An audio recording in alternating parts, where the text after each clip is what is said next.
Hey everyone. Welcome to another daily or no, weekly the weekly download number 5. And so today we're going to talk about depth of field. I think a lot of people ask me, how do we create awesome videos that have the foreground in focus and the background out of focus? And this is something that a lot of people want, but at the same time it's really hard to have this shallow depth of field when you're shooting by yourself, and let's say you're shooting a vlog and you're going in and out of focus. So sometimes people, they rely on the camera's autofocus, and sometimes it doesn't really help you if you're out of focus. So today we're gonna talk about focus and depth of field.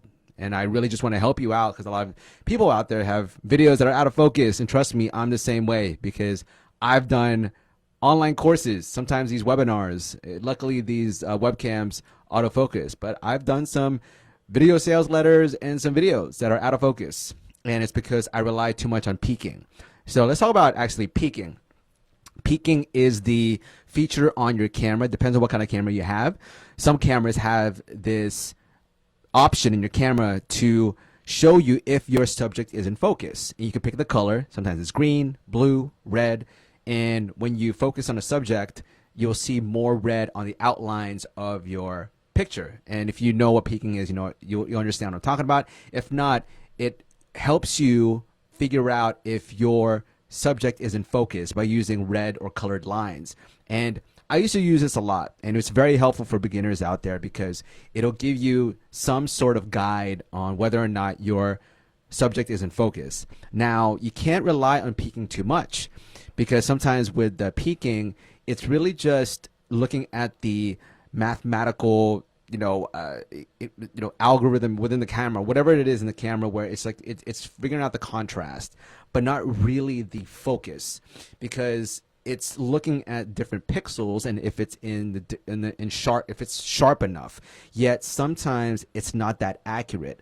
I know this from experience. So many times I've used peaking, and I thought it was great because the peaking lines were there and it looked amazing, but it was actually out of focus.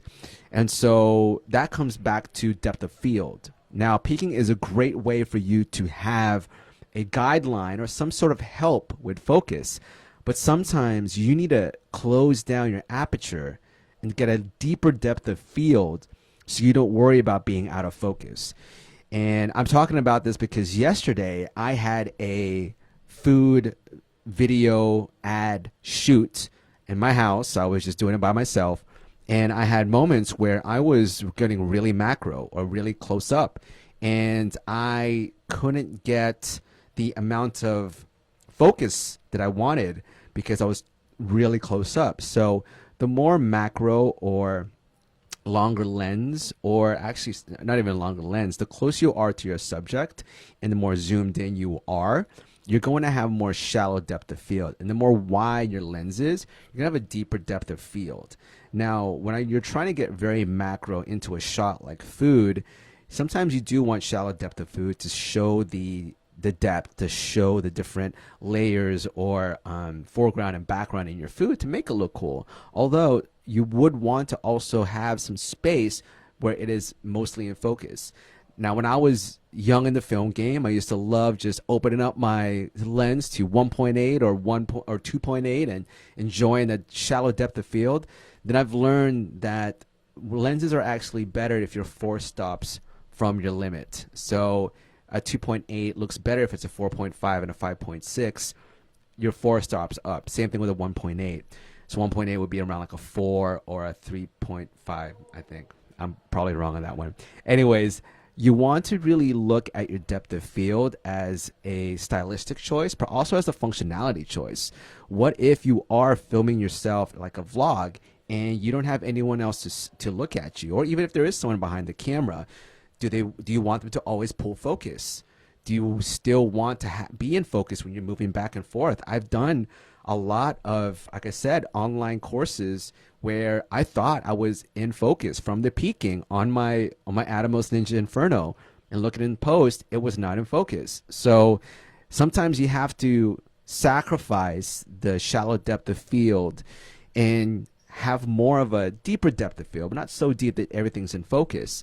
but having more of being around a 4.5, 5.6, so that you have more space or more focus distance, so that you're not going out of focus when you're moving back and forth. And this really helps out with filming subjects like dancers, sports.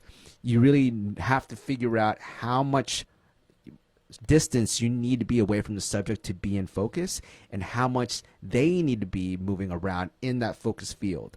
And so the pros of having a shallow depth of field is that it looks cool, and you're mimicking the human eye, because a lot of humans put things in focus and other things out of focus. If you're looking at the screen right now, you're not focusing around the computer because you love my voice and my handsome face. But at the end of the day, you have to think about the functionality of shallow depth of field too.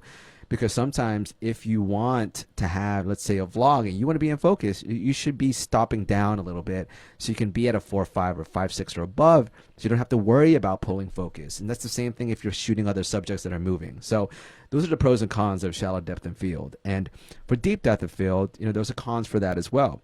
When you have everything in focus, it just looks too flat. It looks too flat. I mean, it's great for establishing shots. When you have a drone shot or a wide pan or even just a static wide, it looks great when everything is in focus, because you want to see the whole landscape. You want to see everything, so it establishes the setting.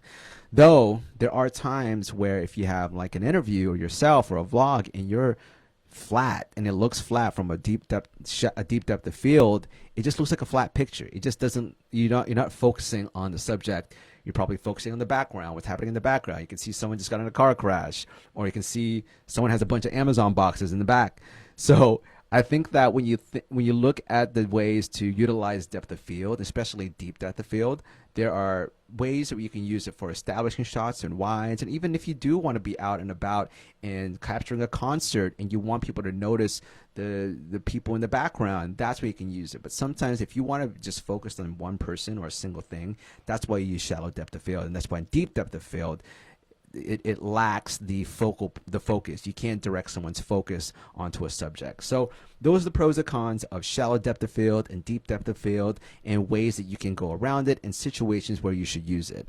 Anyways, hopefully you learned something new today. Again, every single week I'm going to be doing these weekly downloads, so tell your friends and just tune in every single week on this Facebook group, and I'm just going to give you my thoughts on new techniques as well as fundamentals and everything that I've learned as I shoot, professional videos. Like I'm shooting a real Amazon, ad and video that you'll see on Amazon with a pretty big brand in the CPG or the food space. So I thank you so much for being here. Appreciate you being here. And if you have any questions, leave a comment or send us a DM. All right, y'all. Thanks. Bye.